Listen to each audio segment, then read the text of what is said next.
Halo semuanya, selamat datang kembali di channel ini. Jumpa lagi dengan saya Vicky Himpong. Semoga kalian semuanya di rumah bersama dengan keluarga tercinta selalu dalam keadaan yang sehat. Amin. Pak Roy Suryo, Pak Roy, di mana nih? Ada breaking news teman-teman ya. Breaking news, gelombang demo makin gila terjadi di seluruh penjuru dunia. Bang, kok lebay sekali ya. Kenapa sih? Ya, semuanya pakai topi panci teman-teman. Wah, kenapa? Karena katanya dari tadi malam ya, sudah ditunggu dari mulai acara debat kemarin tadi malam itu sampai selesai acaranya Roy Suryo nggak masuk-masuk. Padahal sudah di WA, sudah diberikan undangan berapa kali di WA, tapi nggak muncul-muncul ya teman. Takut sama pakar yang sesungguhnya ya, telematika, tapi kok takut.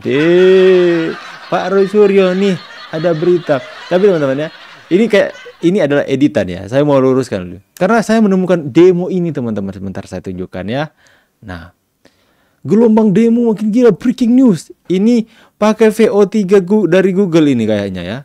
Ya, dibuat menggunakan prompt AI teman-teman. AI makin ngeri, tapi dibuat dengan promptnya ini orang pakai panci. Gelombang demo masyarakat dunia maya makin menggila. Mereka menuntut Roy Panci dihukum. Hukum Roy Panci! Hukum Roy Panci! Aduh. Roy Panci! Roy Panci! Iya, ada lagunya. Kau bikin baris dan sakit hati. Otakmu penuh racun bukan prestasi. Selalu bikin DJ Panci. Seluruh negeri jadi gelisah. Roy Panci! Roy Panci! Karma pastikan datang. Roy Panci, karma pastikan datang. Ada DJ Panci. Hukum Roy Panci, kemudian ada DJ Roy Panci, kau pasti masuk bui. DJ Panci teman-teman. Aduh, sakit perutku ya. Jadi setelah Rismon yang dicari-cari oleh warga dunia maya, kini Roy Suryo dicari-cari, bahkan ada demo. Tapi disclaimer, itu bukan adalah sesungguhnya. Itu adalah AI yang lagi heboh, yang lagi viral hari ini. Yang sebelumnya itu ada VO2, tapi VO2 itu bisa meng-create sebuah video menggunakan prompt yang kita buat, akan tetapi dia masih belum menggunakan suara. Tidak ada, orangnya tidak bisa bersuara tapi serial itu. Dan gambarnya yang dihasilkan, video yang dihasilkan tidak terlalu smooth. Tapi VO3 teman-teman, yang sebenarnya belum resmi rilis di Indonesia, tapi teman-teman yang lain, para yang suka dengan teknologi digital yang semakin berkembang ini, mereka menggunakan VPN untuk mengakses VO3 teman-teman. Dan hanya dengan menggunakan prompt saja. Apa sih itu prompt? Prompt itu seperti kita memberikan sebuah tulisan atau saran kepada Google. Kita misalnya ketik, buatkan video dengan orang-orang Indonesia melakukan demo dengan tuntutan hukum Panci, dan mereka pakai seperti itu teman-teman. Ada Sage, sama seperti dengan Suno AI teman-teman. Ketika kita membuatkan lagu, buatkan saya lagu sedih dengan bernuansa seperti ini, itu prompt teman-teman ya. Nah teman-teman, di sini itu bukan asli, itu hanya sekedar kreativitas saja, yang dimana kejengkelan mereka tuangkan dalam kreativitas VO3 ya. Setelah Roy Suryo mangkir dari panggilan, Bang, kok mangkir ya, tidak datang dalam adu debat yang diselenggarakan kemarin teman-teman, maka orang pikir wah mereka itu takut sebenarnya ya. Oke, tapi anyway teman-teman ya, itu hanya intermezzo saja. Tapi berita yang utama ini ada bocoran teman-teman ya. Ada bocoran dari penasehat ya. Penasehat Kapolri membocorkan katanya akan banyak tersangka. Coba kita lihat. Untuk melakukan penyitaan tompel lagi ya. asli saudara Joko Widodo pada saat dia melapor. Karena sampai hari ini bukti pelaporan yang diserahkan oleh saudara Joko Widodo di Polda Metro Jaya itu hanya fotokopi. Padahal itu kan yang jadi dasar ya, menganggap klien kami itu menyebarkan fitnah dan juga pencemaran. Baik. Saya ke Pak Arianto. Pak Arianto, belum ada nama terlapor. Jangan-jangan ini yang menyebabkan prosesnya berjalan agak lama sampai tadi 20 lebih saksi diperiksa? Nggak perlu buru-buru menetapkan tersangka itu. Karena menurut saya ya, ini kasus ini nanti jadi banyak sekali tersangkanya nanti. Ya. Karena dari perdebatan di atas media selama ini dalam rangka membahas kasus ini, itu banyak sekali bertebaran tindakan-tindakan pidana yang isinya ujaran kebencian, fitnah, provokasi, dan sebagainya. Dan itu polisi itu ya, satu ada LP, dia akan cari bukti-buktinya. Tetapi kalau di dalam penyidikan itu ditemukan lagi ada tindak pidana, maka dia boleh membuat ini satu pengusutan lagi untuk tindak pidana yang dilakukan itu gitu.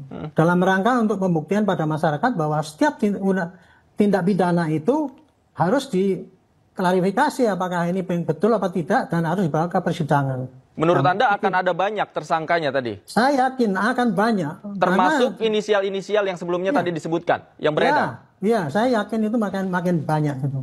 Karena gini ya, perdebatan di dalam ini ya, itu merupakan jejak digital yang nggak bisa dihapus. Bahwa orang itu sudah memfitnah, mengumbar provokasi, mencemarkan dan sebagainya itu. Itu saya ingatkan aja ini ya. Inilah negara kita itu negara hukum ya. Di atas negara hukum itu apa yang perilaku yang diatur dalam undang-undang itu bisa didalilkan sebagai tindak pidana dan itu harus proses hukum. Itu kira-kira apa pandangan saya mengenai Pak Gozi, silakan tanggapi. Justru saya melihat statement seperti ini tidak sehat ya dalam konteks negara hukum kita. Karena kita harus berpraduga tidak bersalah, presumption of innocence.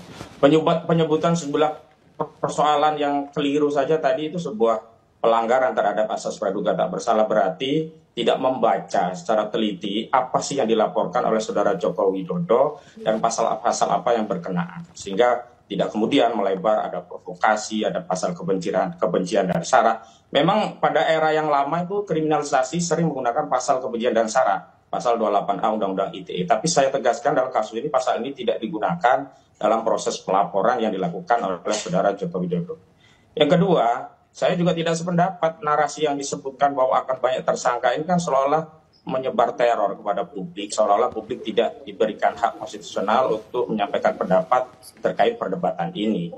Bahwa kemudian ada pendapat-pendapat yang pro, ada pendapat-pendapat yang kontra, itu biasa saja. Tapi bukan berarti pendapat yang pro atau kontra itu kemudian dicari-cari kesalahan, seolah-olah siapa saja yang tidak sependapat itu nanti bisa ditarik pada proses tanpa pelaporan lagi dengan dalih pengembangan dari penyidik, dengan dalih bahwa itu sebuah pelanggaran pidana. Justru ini yang kita khawatirkan karena tidak akan ada kepastian hukum. Saran saya fokus dulu saja pada apa yang dikeluhkan oleh saudara Joko Widodo, bahwa dirinya merasa dihinakan sehina-hinanya, direndahkan serendah-rendah. Baik. Nanti kita lihat prosesnya seperti apa. Bagus tompel juga yang jadi tersangka. Ya teman-teman ya, yang mengatakan itu adalah penasehat Kapolri. Yang mengatakan, wah ini bisa jadi ada banyak tersangka. Ya karena, ya teman-teman, sekarang kan kalian bertanya-tanya, kapan mereka akan ada tersangka? Kepolisian sedang melakukan pengembangan semaksimal mungkin teman-teman.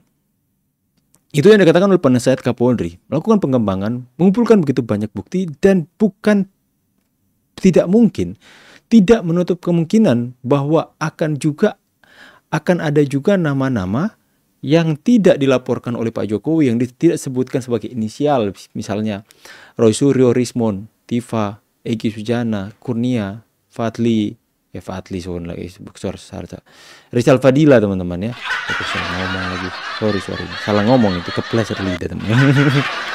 Ya, jadi bisa saja orang yang saya sebutkan tadi itu akan ada nama-nama yang lain yang akan dikantongi yang akan menjadi tersangka. Misalnya kalian lihat kemarin teman-teman, Sentana TV dipanggil. Siapa itu yang bawa itu kode-kode itu? Ada juga Abraham Samad juga dipanggil ya untuk memenuhi panggilan.